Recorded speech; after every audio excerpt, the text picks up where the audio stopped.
Our guest here today at Thrive Spice is James Coleman, an elected member of South San Francisco City Council. He is their first openly LGBTQ member, their first Democratic Socialist, and at 21 years of age, the youngest individual ever elected to the seat. As an undergraduate at Harvard University, James was a co-founder of the Harvard Undergraduates for Environmental Justice, an organizer with Fossil Fuel Divest Harvard, a neuroscience researcher at Massachusetts General Hospital, and a director with TEDx Harvard College. James recently graduated with a degree in human developmental and regenerative biology with a minor in government. He is expected to be appointed as South San Francisco's mayor in 2024.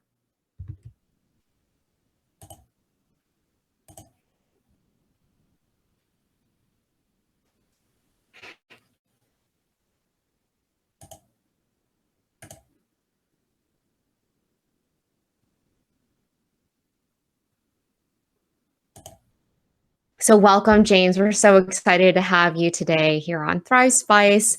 And you truly have this incredible bio.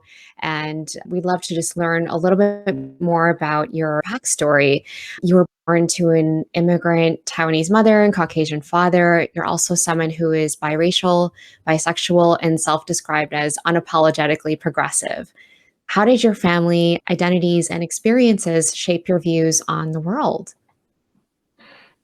Yeah, as someone who's both biracial and bisexual, it really placed me between two communities in both areas, in both realms. So being biracial, it's, you're not really white, but you're not really Asian. You're kind of both, and you're mixed between both cultures.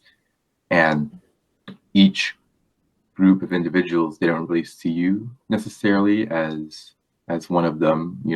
This is what some of my experiences growing up, like I was never viewed as white, but I was also never viewed as fully Asian. And so there kind of is a special and unique identity that comes with being HAPA, half Asian.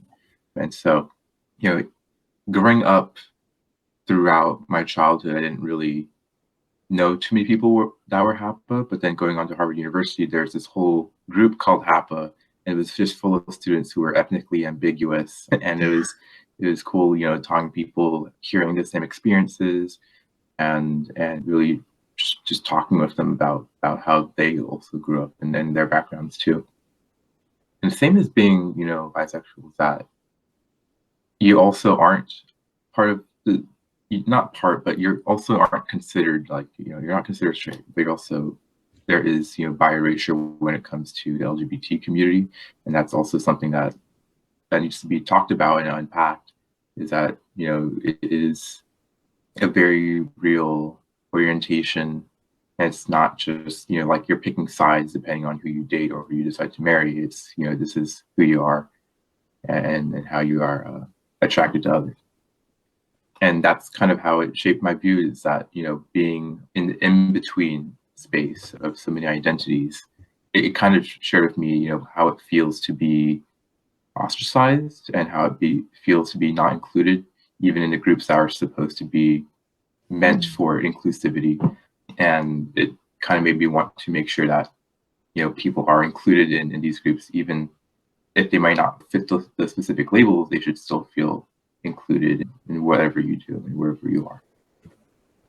Yeah, I think that's so incredible. And also just revealing how you've had to really cultivate your sense of identity when you're on the fringes of groups that are already in some ways marginalized. And I think it's really interesting that you are able to almost nurture this radical compassion because you've seen how and experienced how it's been like to live on the edges of, let's say, the AAPI community or the LGBTQ community. And I think that's really quite impressive that you've been able to cultivate your own identity, because it is that much harder. And it must have been so cool when you went to Harvard and you did meet this group of people that you didn't even know existed. I can definitely relate to that, having gone from living in a very non-diverse area in Wisconsin and moving to New York City at the age of 18 and seeing, wow, there are so many more different people and a lot of people who look like me and don't look like me. And I think there is something really liberating about that experience. Mm-hmm. Yeah, it was very cool walking into a room and it was just full of people who were ethnically ambiguous. Yeah. Yeah, that's great. Speaking of the whole university journey, I also reflect back on an incident that I had when I was in college because I was thinking about how you mentioned that you lost your father at a young age. And while I was studying journalism and Asian Pacific American Studies at NYU, I once had a professor there tell me that you don't truly become an adult until you've lost a parent. And that comment's really stayed with me over the years as I've also become a parent to two young children. Recognizing that grief may be this nonlinear, lifelong process, I also want to ask you, what does the grieving and healing process look like for you in your everyday life? Mhm. Yeah, it this experience really shaped me. I think it forced me to mature and be more independent at an earlier age. And with my father, he was disabled. He suffered a traumatic injury, was left largely paralyzed from the waist down when I was 5 years old. And so he was, confined to a wheelchair, and I had to take part in taking care of him when I was young. My mother also had to take care of him at home, and she also was working two jobs. And so we had kind of had to share the responsibility of caring for each other as a family. And being at that age, I didn't understand why my father was not healing like other people normally would when they got injured. And I also didn't understand why my mother had to work so hard in her life. And so it kind of inspired me to want to study biology and as well as government when going to college. Biology to figure out how people can heal, and government to kind of figure out how we can make our government work for all of us. Because the people who know policy best are those who have been left behind by it or who have been failed by it. And so I really see this experience of losing a parent as something that really propels me to want to change the world so that other children in positions that I was or in similar positions don't feel the way that I did and don't find themselves in that situation where they can, spend more time with their parents, can have faith that, you know, that their parents can heal when they get injured. And so my father was disabled for around 10 years and then he passed away just through, injury after injury because or complication after complication, because with a spinal cord injury, what people don't realize is that it's not only your muscles that become weaker from a spinal cord injury, it's also your organs, right? Your spinal cord also controls your organs. And so it was his lungs that stopped working as efficiently as they should be. And so he would either have to, basically live on a machine or go into hospice care, and he chose to go into hospice care. And I was 15 years old at the time. I was, very upset. It's very spontaneous because, he had been in and out of hospital. It is kind of common. Like you go in the hospital, they give him some medicine, he'd come out. To me, it seemed like this was something that was very routine, just because he, been in and out of hospital for basically most of my life, right? Mhm. And it taught me that you have to not take anything for granted. You have to not take any of your family members for granted because, just like that, snap of fingers, they could be gone. And it's scary how fragile life is, but it's also encouraging how resilient life is, as I've learned, because even though he was paralyzed and disabled, we were able to still have a really good father-son relationship. We were still able to learn from one another. And I'm happy for the time that I did know him and get to know him and for the time we spent together. Yeah. I think, first of all, I'm sorry for your loss. And I think having to encounter that at such a young and impressionable age, I'm really impressed that you're able to foster a sense of gratitude despite your grief and shock, and have it shape the way you look at your life in terms of its fragility and what resilience looks like for you. And I think what's also really telling is the way that you turn this pain into purpose. And in many ways, I feel like it sets the forefront for your election story. Your win has the makings of a movie. In your 21 years, you've lived a lot of life that many people 2 to 3 times your age may not have experienced, despite your young age and the fact that you said you never really saw yourself in politics before.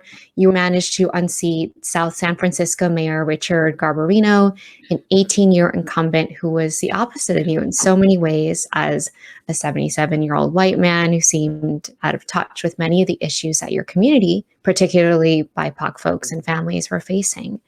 In addition, you refused campaign donations from private developers, police associations, corporations, and fossil fuel companies.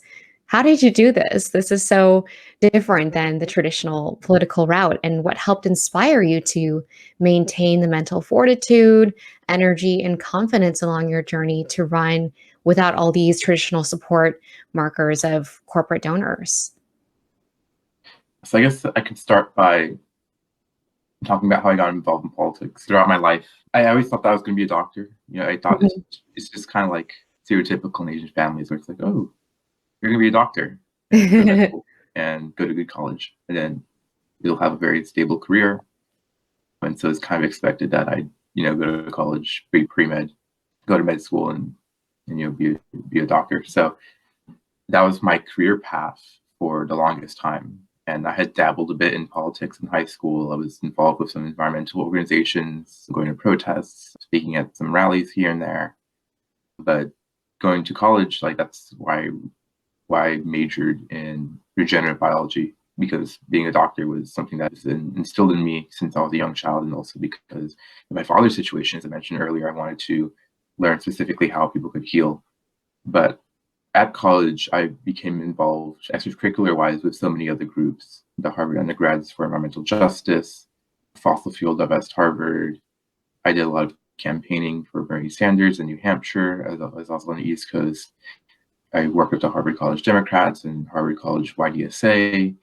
And just being in that area, I just kind of figured like I enjoyed this a lot more than science. I mean, I still enjoy science. I think it's really interesting, but I just saw like the realm of policy, the realm of politics was so interesting to me, and also really frustrating to me, because I just look at the world around me in the way that some of that our entire political establishment act. And it's really frustrating how they aren't fighting for the right things, or they pretend to be fighting for certain things, but really are not. And how there's a lot of performative action that goes on in these areas. And it really made me upset. And that's part of the reason why I was so supportive of Bernie Sanders, because he was an anti-establishment candidate that was not the run-of-the-mill Democrat that was going to change things, that was going to be more economically populist when it comes to improving the material conditions of everyday people than many of the others.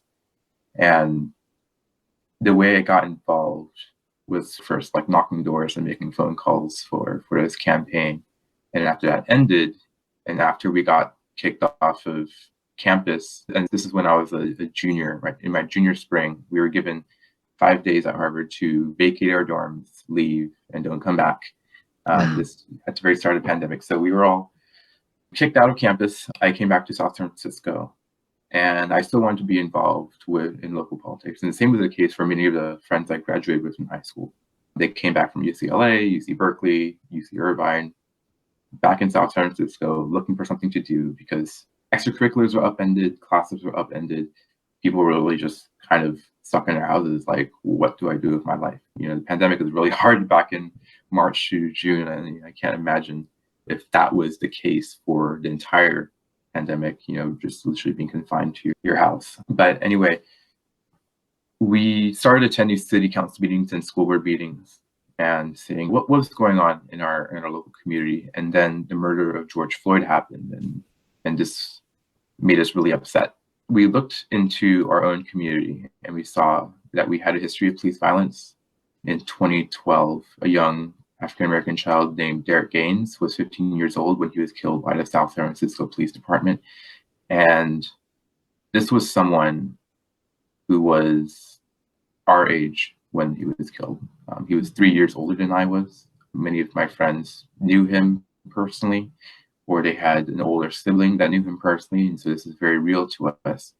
And then we went to city council basically advocating for change. Like, we need some way to keep our officers accountable, and we need more mental health resources. We need more social services to our community, not more criminalization, not more policing, because that just does not help, while our social services are basically being defunded. We as a society, people in California are pretty progressive, but the legislature is not, our elected leaders are not. And so for so long, we have defunded education. We have defunded our streets and roads. We have defunded so many social services that are necessary to our society running. And yet we have no problem increasing the police budget, hundreds of thousands of dollars, millions of dollars every year. And I think we're putting our priorities in the wrong places. Instead of policing our public, instead of criminalizing our homeless, instead of criminalizing people with substance abuse disorder or mental health issues, mental illness, we should be providing them with the resources, the housing, and the services they need to not only survive, but thrive in our society. And so back to the question, how did I do this? I really learned a lot from campaigning for Bernie Sanders, like how to run a grassroots campaign, knock doors, make phone calls. And that's what I did, except I didn't knock doors because of the pandemic. We only dropped literature at people's houses, and then we just called people over and over again. It's funny because sometimes someone won't pick up for the first 20 times you call them, but they'll pick up the phone on the 21st time you call them, and they're like, hello. So it's funny, you just got to keep trying, and then eventually people will pick up. And we just tried to run a grassroots campaign. We know that a lot of times people are corrupted from donations from these areas. And the interesting thing is, in California, direct corporate contributions to candidates for office is allowed, even though it's banned for federal elections. Wow. So let's say Facebook cannot donate to someone for Congress. They actually have to go through a super PAC or something. It's a little more indirect. Mm-hmm. But the thing is, it's illegal. But in California, it's perfectly legal. And so Facebook could donate directly to a candidate and then donate through several PACs to that candidate. And it's basically, I wouldn't say basically unlimited, but there are not many limits when it comes to campaign contributions. And this is money that can easily corrupt people. If you look at the people who are against things like universal health care or affordable housing or banning fracking, and you look at their campaign contributions, okay, fossil fuel companies, the real estate lobby, pharmaceutical companies, and health insurance companies, these are the people who, and police associations as well, right? The people who are not for police accountability and systemic change to our systems of public safety. These are the people who are taking money from these associations and special interests. And sometimes people aren't representing them when they first get in office, but then they start getting those donations, and they're like, okay, if I'm running for re-election next year or running for higher office next year, I can't ostracize these big donors, because for so long, big money has funded these campaigns and were the answer to winning these elections. But what Bernie Sanders tried to do, and what I tried to do, and many others around the country, is say that, no, we don't need big money. We just need the power of the people. We need grassroots energy. And so we were able to fundraise in a grassroots manner. And at the beginning, we outraised our opponent, and towards the end, he got a bit more money, but still very equal, very even fundraising. But our campaign contribution average was 10 times lower than our opponent's.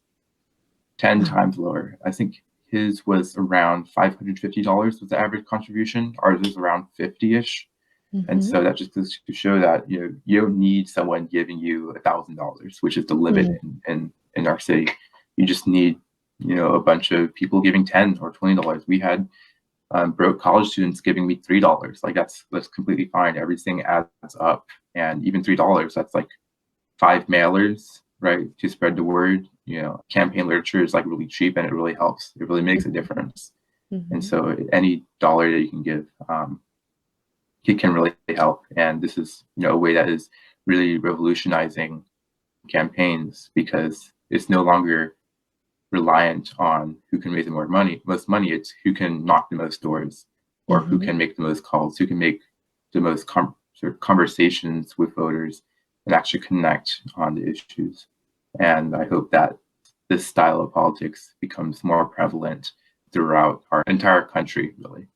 That is so inspiring. Congratulations again, because I think that the way that you were able to really galvanize and involve people, especially during a pandemic, is just so inspiring. And I agree with you. I hope that in the future, we can feel as a community, as a nation, that we do have a say and we, the way you described the previous kind of old guard is that a lot of the interests of corporations possibly became an interest of the politicians for understandable reasons. But it's really cool that you're really inspired to change the playbook here. And I'm hopeful as well that we bring an entire generation along with us and really show people that this is your country and you have the power to change it. I'm curious what election night felt like for you, counting the votes and waiting to see if you'd won. Was it kind of like an out of body experience, or what did that feel like for you? It was definitely probably the most stressful day of my life. I've never voted in an election Yeah. before. We didn't, because if you're like a congressional campaign or like a presidential campaign, you have like polling and you kind of expect like, oh, we're kind of around here. But for like a local campaign, we can't really afford polling and it doesn't really make sense to do that. So we're kind of just like, okay, let's let everyone with calls, let's let everyone with campaign literature and see what happens. So we had no idea what was going to happen. We knew that, as long as people heard our message, that we were getting lots of support. This is just based on the people that we reached through phone banking, right? The people we talked to were very happy to support. But the thing is with like not everyone puts their phone number when they're registered to vote, so we can't reach everyone through phone banking. And of course, we can't be knocking doors in a pandemic. That's not safe. So we were really limited in the method of outreach that we could do, or in the range of outreach we could do. But despite this, we won, and is a little close, right? I remember the first day I was only ahead by like 20 something votes. And then this is funny. Usually, as the mail-in votes trickle in, votes, the people who vote later are those who are younger and more progressive because we're all last minute, all Mhm. working class people.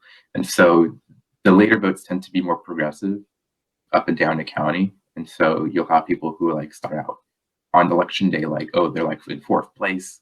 And then by the end, they're in first place, like as Wow. all mail-in votes that are counted. But on election day, I went from a lead of like 20 something votes to a lead of 7 votes. And I was like, oh my God. I was like, oh, this is going downhill. Oh no. But it turned out that they just counted the election day in-person votes.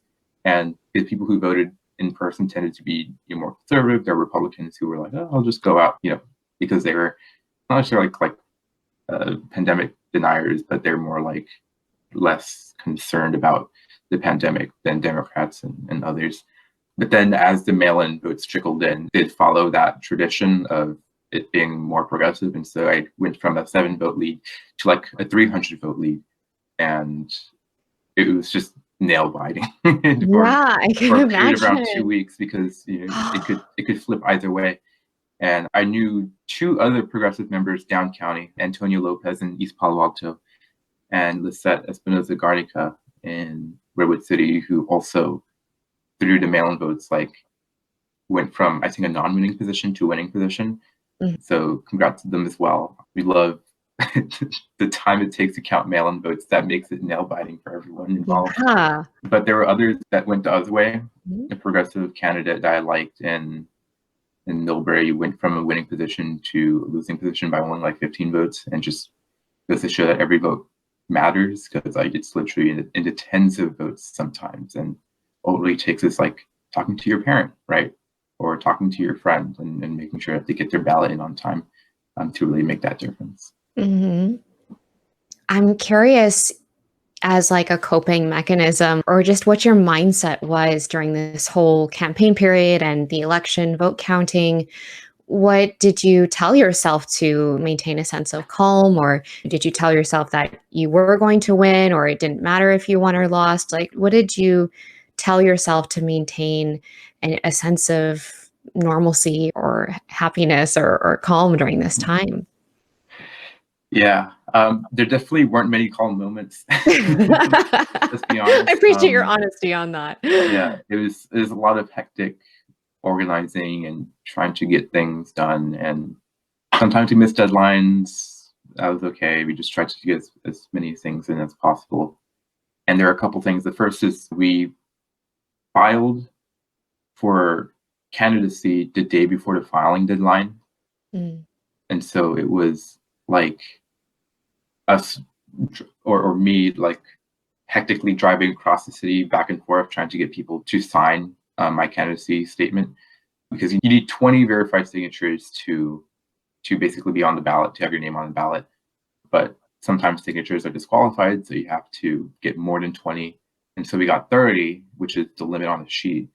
And then they disqualify signatures like, oh, if your signature doesn't match your driver's license on your voter registration, they disqualify it. And so they disqualified 13. And so we had 3 less than we needed on the day of. And then I had to like Oh rush my God. everywhere again to gather the last 3, which was hilarious, I think. In a Yeah, sense. I It's good that can. we gave them, it's good that we gave it an extra day, like the day before the filing deadline, so that the day of the filing deadline, we can like, get the last 3. But it's definitely hectic. And then because early voting started in October, we are also like, we weren't organizing for November 3rd. We were organizing for like the first week of October, when sometime in that week, mail-in ballots would come in people's mailboxes. We didn't really know when. And so we were like, okay, we just got to try our best in the month of August and September. And 2-month campaigns are just like crazy because people have already made their endorsements. And this is also another thing, because the people in the establishment always get their endorsements like a year too early. And it's just like a year plus before the filing deadline. And I mean, that's just how the establishment is. It's just self-preserving, right? They have this self-preservation instinct of, okay, I just have to endorse my friends. And they don't give a chance to young voters, I mean, not young, but young candidates, BIPOC candidates, candidates of color, women candidates. Like, these are the people who, in many cases, need more push to actually run for office. I think I heard a statistic that it takes, for every man that runs for office, it takes a woman to be asked 10 times to run for office before she actually does by other people. Wow. And my message to you, if you're a woman, person of color, LGBTQ identifying, plus, like, this is your call to run for office. We need more of you in office, Yeah, I love more of us in it. office. So that's one. Now, 9 more. But anyway, like, this is just a barrier, when the endorsements are already there a year before the election. This is a barrier to people running because then they don't get that support that they should be getting. And so actually in the county of San Mateo, there's this equity endorsement pledge where it says that if you're endorsing like a non-person of color or a man, that you at least wait to hear out the other candidates, like at least meet with them before you make your endorsement, so that you're actually giving people a chance. And I think that that is something that I would have liked when I was Yeah, that's because I did talk to great. people who were like, "Oh, I really like you, and I would have endorsed you, but I endorsed the incumbent last year, Uh-huh. and I wish you would have been here earlier." And I was like, "Well, Mm. a year earlier, I wasn't even here. I was, across the country. There was no pandemic. The situation was so much different than it Mm. is now." And I had a couple people dual endorse, but the vast majority of people just said, "I'm sitting this one out." But I think we need to, we talk a lot about increasing diversity in our elected officials and in our elected leaders. And elected leaders like to talk a lot about increasing diversity too. But when it comes to action from our elected leaders, there's not much action when it comes to supporting young people and people of color. And that's something that needs to change. And Yeah. we have one hand forward, one hand back, one hand forward climbing a mountain, one hand back pulling people up with us, right? And so now Mhm. that I have a foot in the door, I definitely don't want to be the last. I want to pull other people with me, mentor them, teach them, and make sure that they also have a chance and a future in elected office. I love that imagery of you on the mountain with one hand forward, one hand back. And I am stunned, but also at the same time, not surprised by that statistic you shared about it taking 10 women or BIPOC or young folks to run for every traditional candidate. 10 people to ask them to run. 10 people to ask them to run. Wow. For them to actually run, because it's not necessarily, they don't want to, it's harder for them to put their hat in the ring. Yeah, of course. And, we did talk about this with Holly Lim, who I know also helped consult on your campaign. And we are aware of these barriers facing BIPOC folks or women or young people, but I think some of the barriers are even within ourselves, right? Because we're not sure if we could win or we haven't seen it done before. And so seeing someone like you do it and succeed and take all of the experiences of your life and utilize them to strengthen your campaign and inform the way that you care for your community is really inspiring. And I agree with you, we need more. And it's really refreshing to hear that you are aware that, yes, you may be the first, but you're not going to be the last. And that is just so exciting for all of us to hear, because we need more people like you who are aware of their responsibility to the community, but also of this legacy of inspiring our younger folks, our BIPOC folks, to really be a part of this system, as we all saw it on election night and the weeks to come, even though the system has a lot of antiquated things about it, whether it's signatures or redlining, and that's another podcast episode in of itself. But just having to navigate around that and still win, I just want to take a moment and congratulate you again on that, and understanding that it probably was super stressful. I can't imagine being in your shoes. I definitely feel like I would be an emotional mess on election night and the weeks to come, but you survived. And not only did you survive, you thrived. So congrats. It is truly exciting to see someone like yourself really take ownership of this and do so without an ego, which I think is also really refreshing, because you are aware of what you represent and who you're fighting for. I want to switch gears a little bit in honor of Pride Month, what it was like for your mental health to have your sexuality, which is really such a private and personal journey, to be so publicly profiled in the media after your win. And how have you found ways to cultivate joy and resilience as a high profile member in the LGBTQ plus community? Mm-hmm.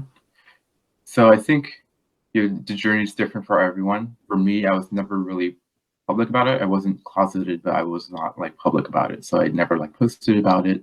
It's just, people I talked to, they just knew, right? People that hung out with me, who were my friends, that only like they knew, but I'm not, like, I'm very straight presenting. And so a lot of people don't realize at first. But when I ran and I won, I became the first LGBTQ identifying member of the council, and also the youngest. And this is something that I celebrated as one of the first, but it's also something that was reported on widely by the news media. And my family is a bit conservative. And so there were some family members who did not know that I was out, and they found out through news articles that were announcing my victory. And wow. And they went up to me and they said, "Hey, is this a typo?" I said, "No, not a typo." And then they're like, "Oh, interesting." And so I think it's kind of a funny thing to happen, that some family members just didn't know. But I mean, nothing bad came out of it, right? We still have a good relationship and everything. I feel accepted, and so I think that was a good thing that happened, that it came out in that way. Of course, it's gonna be different for everyone. I don't think being outed by news media is the best way to be out in your family, but it's definitely one way, and a unique way. But everyone's different. There's no rush to be outed or to come out to your family or to others. So it's really everyone's personal journey, how they want to do that. But I think mostly the responses while I was running and also after election to being an LGBTQ elected official has been extremely positive, and a lot of people have been inspired by this grassroots progressive campaign that was able to put, a young person of color, young queer person of color in office, because there are already so many barriers. And one of the barriers is just you have those people not wanting to run or on the edge of whether or not they want to run. And as I mentioned earlier, like, you just have to run, right? We need to have that representation. It matters because if you're running, whether or not you win, you are going to be inspiring the people around you to also put their hat in the ring and work to make a better community for those around you. And also, healthy democracies require competitive elections.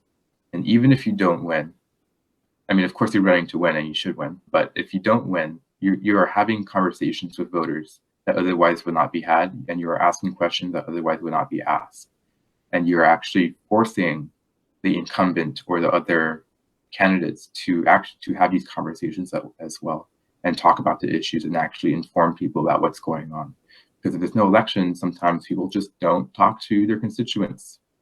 And then the constituents and the public just don't really know what's going on in the city council, in the state legislature, and so on.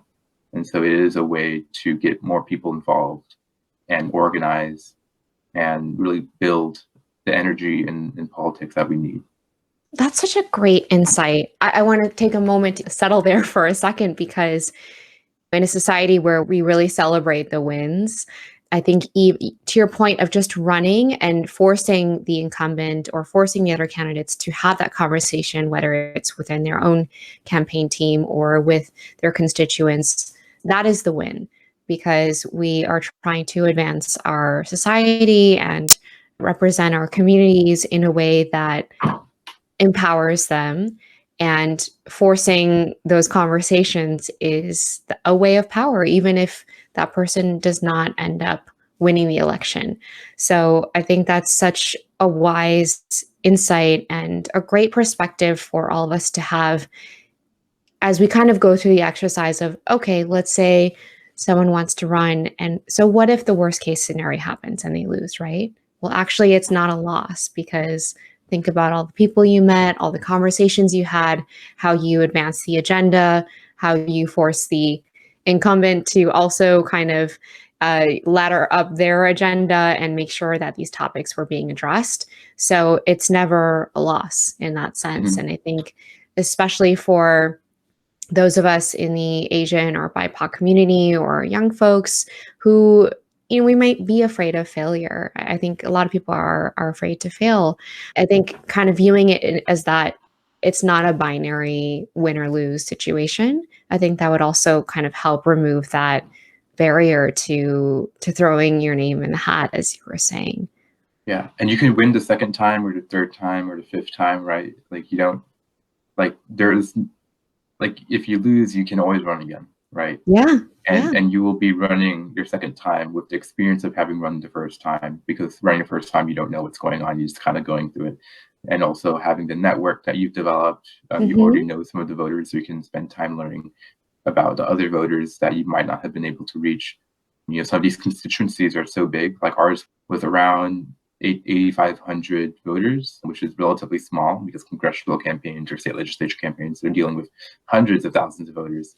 And so if you're running for state legislature, you probably can't reach, you definitely can't reach every single person, but it can take several runs.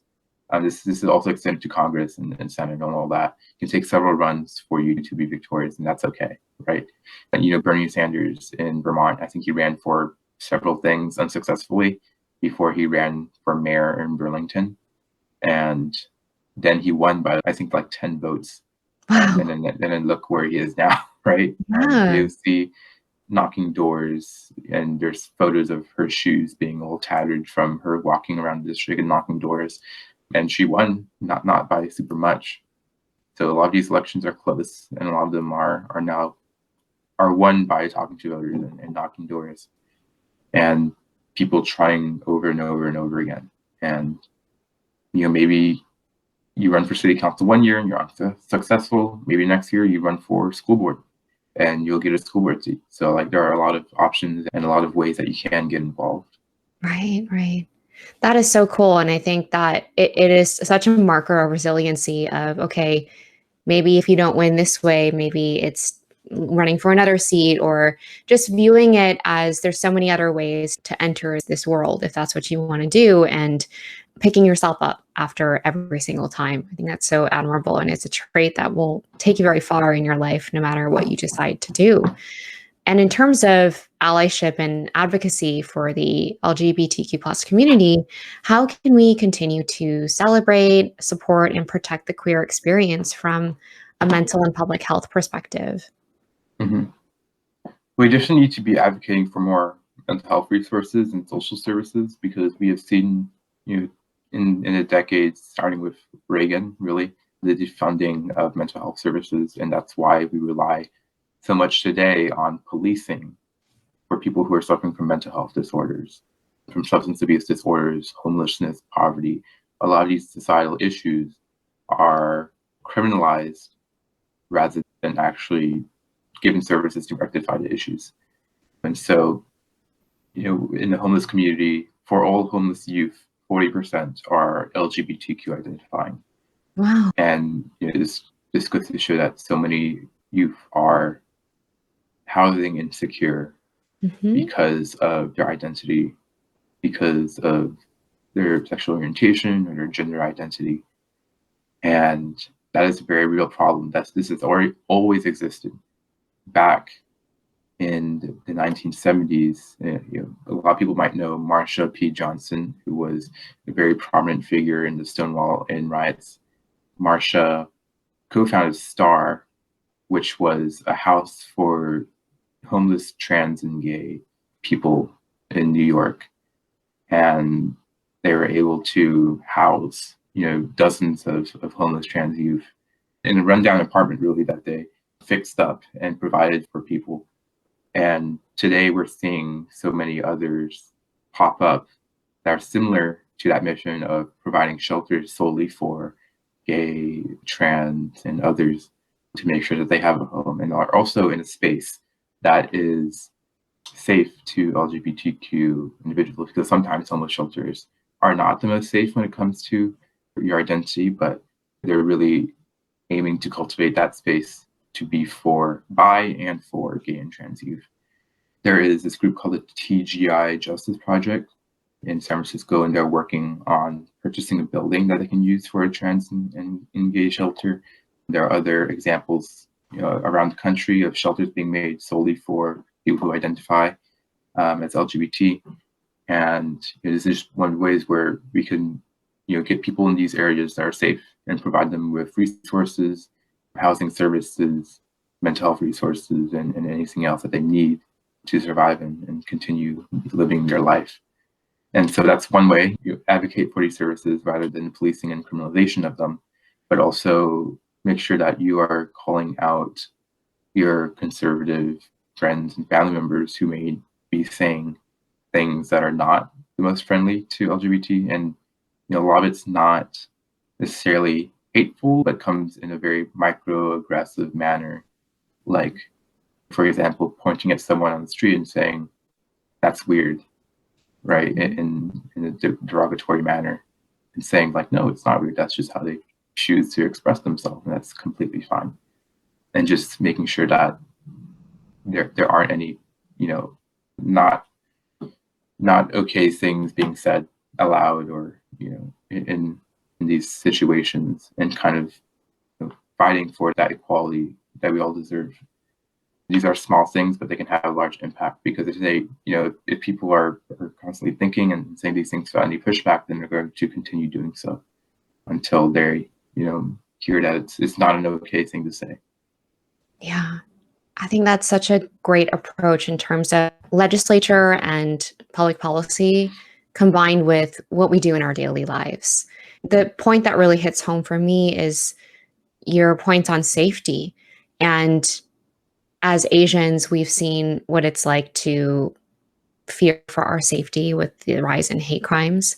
And I hope that this gives our community the ability to also see how folks who are in the LGBTQ plus community may not feel safe either. And this may have been going on their whole lives, or as soon as they're aware of it. And having that lens to really be able to empathize and understand why it's so critical to provide protection and safety and be aware of microaggressive behavior is so important. And we're seeing this, I think, across AAPI community, the LGBTQ plus community, as well as obviously the Black community as well. And you mentioned earlier that South San Francisco and the Bay Area have had a history of deadly police misconduct, particularly among BIPOC folks and mentally ill. An independent review by KQED of San Francisco police killings in 2013 found that more than half, 58% to be exact, of those killed by San Francisco police had a mental illness that was a contributing factor in the incident. So you mentioned Derek Gaines, and there's been a few others like Errol Chang, who was also suffering from a mental health crisis when he was murdered, and Chinedu Okobi, who was a poet and father. And you also mentioned Roger Allen, who was sitting in his parked car when approached by a neighboring city's police officer. Can you speak on these incidents and the collective trauma that we're going through as a community and society, and maybe talk about what we can do about it? How can we contribute to justice while also healing and protecting our mental health? Yeah. So, what happened with George Floyd and Breonna Taylor and so many countless others is not something that is new.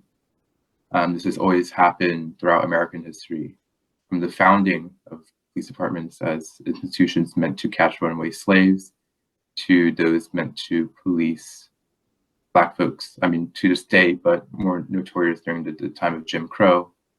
But the reason why we're seeing this so much now is because of the video that is coming out. Is the video from the police body cameras, is the video from people's iPhones that is making us finally see the racism in our institutions for the first time.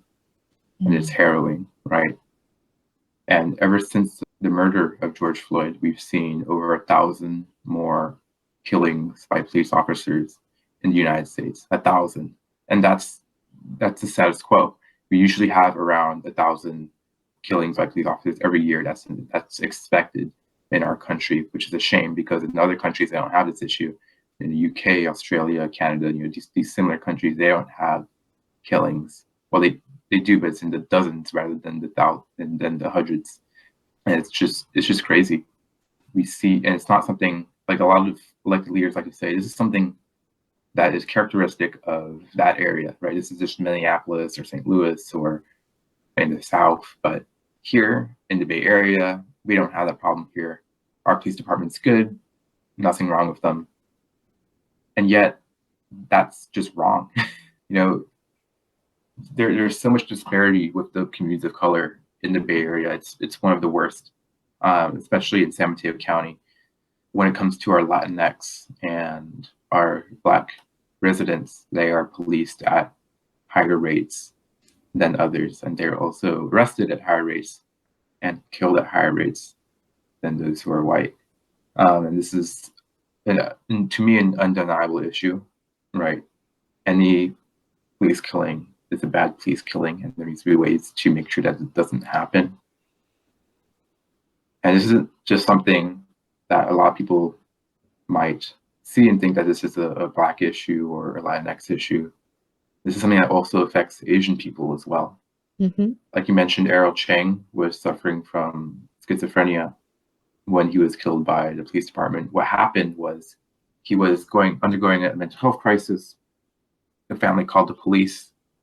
Errol Chang basically barricaded himself inside his house, and the 6-hour standoff ensued. And it ended after they threw tear gas into the house, and they stormed the house and shot him in his room. But not once in those 6 hours was a mental health professional called, or anyone who wasn't a police officer called. And it's just so frustrating how we just don't have these services available, or we have them available, but they just aren't used, or they're just so drastically underfunded to where no one even tries to use them. What I found out is that in San Mateo County, we have a mental health vehicle that can respond to calls, but it's not connected to 911, so no one really knows about it. You have to call a special number to get them. And it takes 4 hours on average for them to respond to a situation because they're so underfunded. I think it's like maybe one or two vans for an entire county. And it's just ridiculous how this hasn't been funded for so long. Wow. And to talk more about the Asian killings that have happened, Christian Hall in Pennsylvania, who is contemplating taking his own life on a bridge, and he put his hands up when he was shot by police officers who were called to help him. With his hands in the air, it's a terrible, terrible video. And with Angelo Quinto in Antioch, California, also close to the Bay Area, he was killed in a way very eerily similar to George Floyd. He was suffering from an anxiety attack, and his family called the police, and they came. And by the time they came, his anxiety attack was over, and he was okay. But police officers still handcuffed him, put him on the floor, knelt on his neck for, I believe, 5 minutes, and he died in a hospital a few days later. Another kneeling on the neck, almost a year later. Actually, this was in December of 2020, so 6 months later, following the killing of George Floyd, which was also a kneeling on the neck. And this just goes to show that the answer to Asian hate is not going to be more police violence. What happened with Roger Allen in a neighboring city, in Daly City, is there are some individuals in the community calling for more policing. And then literally weeks after, you have the killing of Roger Allen, who was sitting in his parked car when 4 officers approached it. The reason that they are saying they approached that car is because they had a flat tire. And for some reason, they found a BB gun on Roger Allen's lap. He was sitting in the passenger seat. And one of the officers reportedly reached into the car window and tried to grab the BB gun. And then a struggle ensued, and another officer shot Roger Allen. And the thing is, there are no body cameras, and there is no footage, so there's no way we can know what happened. But if the reasoning is you approach that car because it had a flat tire, that's not a reason to approach a car with armed guards who are taught to treat everything as a threat in our country, because that's just how police training is in our country. That is something that you don't attend to as a police officer. And if it is to be attended to by a public safety official, it should be someone who is not armed, who is not taught to criminalize others. And this just goes to show that we need public safety officials who can help people who are not armed. And this has been implemented in different areas here and there throughout the country. What I've been really looking at is the CAHOOTS model in Eugene, Oregon, where they have mental health professionals respond jointly with paramedics and with social workers, and respond in, I think, either pairs or triplets, and they go to 911 calls. So they're connected to 911, people call 911, and they get the CAHOOTS model. It's called CAHOOTS. And they get this group of 3 unarmed public safety officials who come and deal with these situations. And the argument against this is usually like, oh, what if the situation is dangerous? What if you need a police officer? The CAHOOTS model has been extremely successful. Over 95% of cases that CAHOOTS are called to, they don't require an additional police officer. And if they do, they'll just call a police officer, and the police officer will come and deal with a criminal situation. And it's actually saved Eugene, Oregon so much money, because police officers are very expensive to keep on payroll, about $250,000, at least in California, per police officer. Whereas for mental health professionals and other social workers, it can be half that, and they'd still be making a decent wage for the work that they're doing.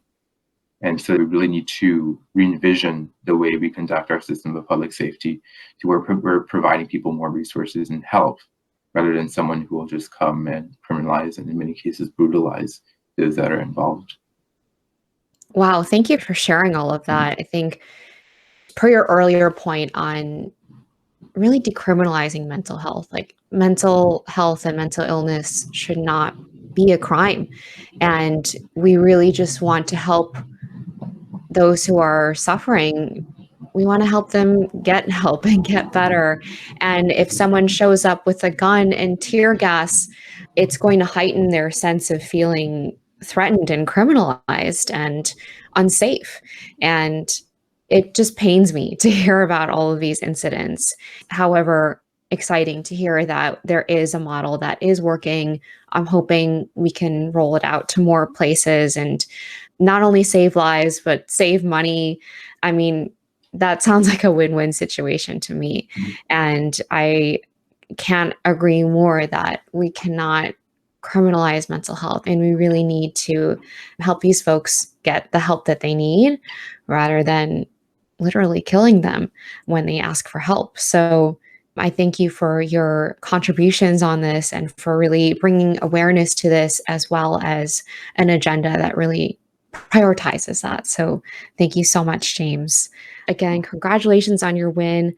I know and hope there are many wonderful things in store for you, and you'll continue to inspire so many, as well as the next generation of policymakers and change makers. So congratulations, and thank you again for joining us today at Thrive Spice. Yeah, thank you for having me. I really enjoyed our time. All right, great. Thank you, James. Thank you.